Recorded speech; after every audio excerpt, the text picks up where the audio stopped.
আসসালামু আলাইকুম, welcome back to my page talk about স্পোর্টসে আপনাদের সবাইকে স্বাগতম।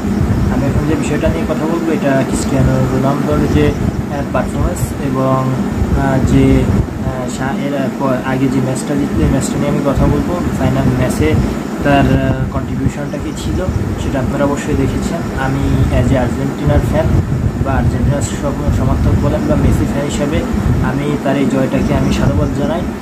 সামনে বিশ্বকাপকে সামনে রেখে তার এই জয়টা তাকে অনেক দূর এগিয়ে নিয়ে যাবে। ইভেন তার কনফিডেন্স লেভেলটা বা তার আত্মবিশ্বাসটারও গ্রো করবে, এটা আমি আশা করি। ইভেন রোনালদোর যে অর্জনগুলো রয়েছে আমি অর্জনগুলো যদি আপনাদের সামনে তুলে ধরি তাহলে আপনারা বুঝতে পারবেন যে সে আসলে কত বড় মাপের একজন প্লেয়ার।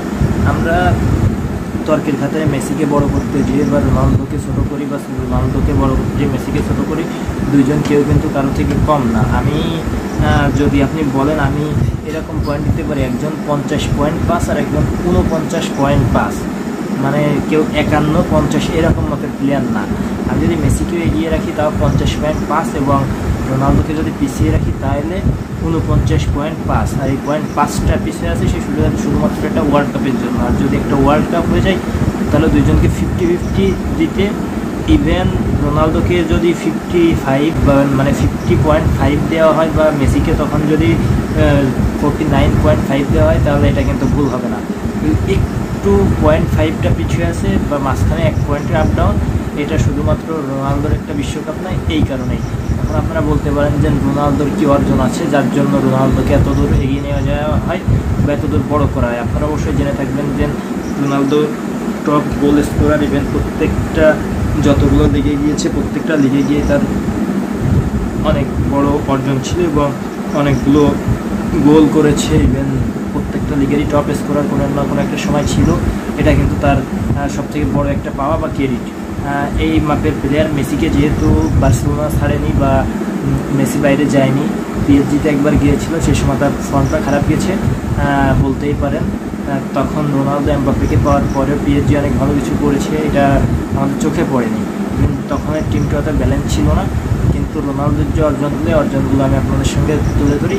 রোনালদো কিন্তু গোল এই পর্যন্ত ম্যাচ খেলেছে 1281টা। রোনালদোর গোল সংখ্যা অলমোস্ট 950, অলমোস্ট 938টা গোল। তার অ্যাসিস্ট রয়েছে 262টা। এটা কিন্তু সর্বোচ্চ গোল স্কোরের রেকর্ড এবং অ্যাসিস্টের সেট অফ 5-এ থাকবে। এবং ইউরো রয়েছে তার একটা, ন্যাশনাল লিগ রয়েছে তার 2টা, 5টা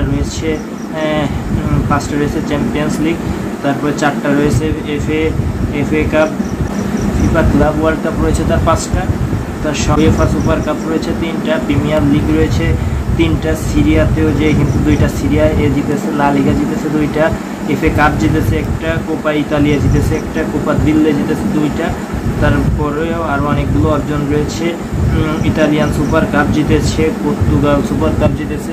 মোটামুটি তার অনেকগুলো অর্জন রয়েছে, যে অর্জনগুলো কিন্তু আমরা যে আর্জেন্টিনার ফ্যান হিসেবে আমরা স্বীকার করতে চাই না। তার কিন্তু অর্জনের খাতাটা যদি দেখেন সে কিন্তু 100% পরিপূর্ণ না হলে কিন্তু সেও কিন্তু অনেক বড় মাপের একজন ফুটবলার এবং অনেকটাই পরিপূর্ণ।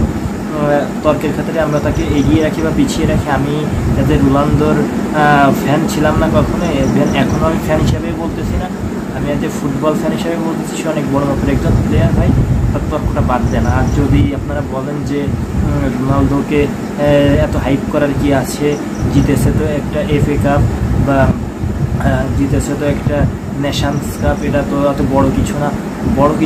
এত বড় কিছু তো হওয়ার প্রয়োজন নাই। এটা এই মাপের একটা কাপ যে সামনে ওয়ার্ল্ড কাপকে সামনে রেখে ইউরোপের সব বড় বড় টিমের সঙ্গে প্রতিদ্বন্দ্বিতা করে তাদের হারানো, এটা তাদের কনফিডেন্স লেভেলটাকে আরও গ্রো করে এবং তাদের বিশ্বকাপের পারফরমেন্সটা কি কেমন হতে পারে এটাও কিন্তু তারা এর মধ্য দিয়েই বুঝিয়ে দিয়েছে যে না, আমরা বিশ্বকাপে ভালো কিছু করতেই যাব, আমরা বিশ্বকাপে ওই মাপের একটা খেলা দেখাইতেই যাব এবং বিশ্বকাপে আমাদের ভালো একটা অর্জন করতেই আমরা যাব বা বিশ্বকাপে আমরা বড় একটা কিছু করব যা আমাদের সমর্থকেরা প্রত্যাশা করেনি বা প্রত্যাশার বাইরে একটা পারফরমেন্স আমরা দিতে যাব।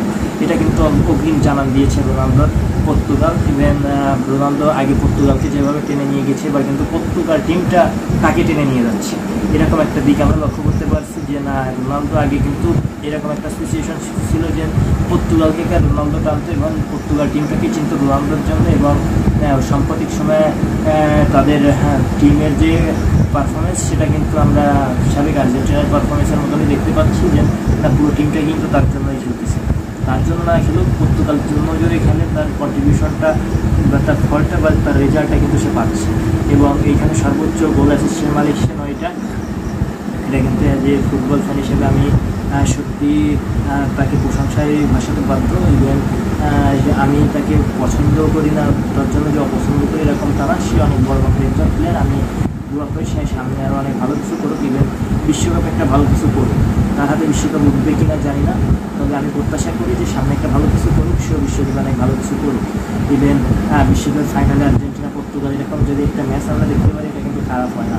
সে মেসিকে হারিয়ে নিক বা মেসি তাকে হারিয়ে নিক, এটা কিন্তু প্রত্যেকটা মানে দর্শকদের জন্য অনেক বড় একটা পাওয়া হবে। ইভেন এটার জন্য মুখিয়ে থাকবে কিন্তু প্রত্যেকটা ফুটবল প্রেমী সমর্থকেরা।